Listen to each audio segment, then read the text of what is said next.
செய்திகள். பிரச்சாரத்தில் punch dialogue பேசிய விஜய் இப்போது ஸ்லீப் மோடுக்கு சென்றுவிட்டார் என கூறியுள்ளார் உதயநிதி. கடவுள் முன் அனைவரும் சமம் எனும்போது விஐபி தரிசனம் ஏன் என தமிழ்நாடு அரசுக்கு ஐகோர்ட் கேள்வி எழுப்பியுள்ளது. மகாராஷ்டிரத்தில் கள்ளச்சாராயம் குடித்து 15 பேர் பலியாகியுள்ள சம்பவம் அதிர்ச்சியும் சோகத்தையும் ஏற்படுத்தியுள்ளது. விரிவான செய்திகள்.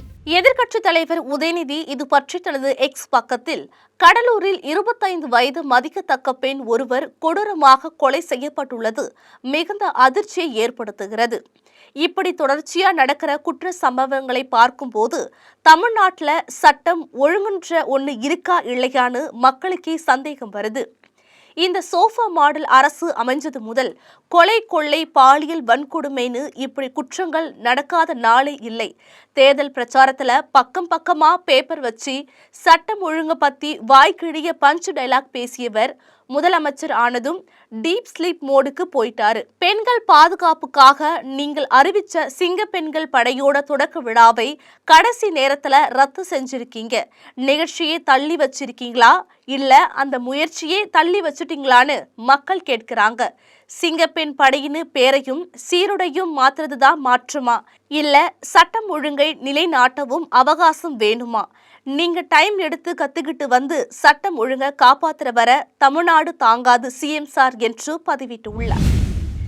அறநிலைத்துறை கட்டுப்பாட்டில் உள்ள கோவில்களில் சிறப்பு கட்டண தரிசனத்தை ரத்து செய்ய கோரி விஸ்வ இந்து பரிஷத் வட தமிழ்நாடு பிரிவு தலைவர் பி. சொக்கலிங்கம் தாக்கல் செய்துள்ள இந்த மனுவில் 1967ஆம் ஆண்டுக்கு பின் திராவிட கட்சிகள் ஆட்சிக்கு வந்த பின்னர்தான் கோவில்களில் பணம் வசூலித்து சிறப்பு தரிசனம் செய்ய வழிவகை செய்யப்பட்டுள்ளது.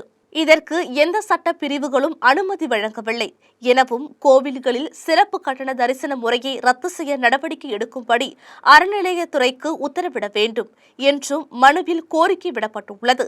இந்த வழக்கு நீதிபதிகள் GR சுவாமிநாதன், V. லட்சுமி நாராயணன் அமர்வில் இன்று விசாரணைக்கு வந்தது. அப்போது கடவுள் முன் அனைவரும் சமம் எனும்போது விஐபி தரிசனம் ஏன் என அரசுக்கு சென்னை உயர்நீதிமன்றம் கேள்வி எழுப்பியுள்ளது. மகாராஷ்டிரா மாநிலம் புனே மற்றும் பிம்ப்ரி சிஞ்ச்வண்ட் ஆகிய பகுதிகளில் கள்ளச்சாராயம் விற்பனை செய்யப்பட்டுள்ளது. இதனை குடித்த பலருக்கும் வாந்தி, மயக்கம் ஏற்பட்டு மருத்துவமனையில் சிகிச்சைக்காக அனுமதிக்கப்பட்டுள்ளனர். சிகிச்சை பலனின்றி இதுவரை 15 பேர் உயிரிழந்துள்ளதாக அதிகாரிகள் தகவல் தெரிவித்துள்ளனர். மேலும் பலர் தீவிர சிகிச்சை பிரிவில் உள்ளதாக, பலி எண்ணிக்கை உயரும் என்றும் அஞ்சப்படுகிறது. கள்ளச்சாராயம் குடித்து உயிரிழந்தவர்களின் குடும்பத்திற்கு இரங்கல் தெரிவித்த முதல்வர் தேவேந்திர பட்னாவிஸ் சம்பந்தப்பட்டவர் இது கடுமையான நடவடிக்கை எடுக்க உத்தரவிட்டுள்ளார்.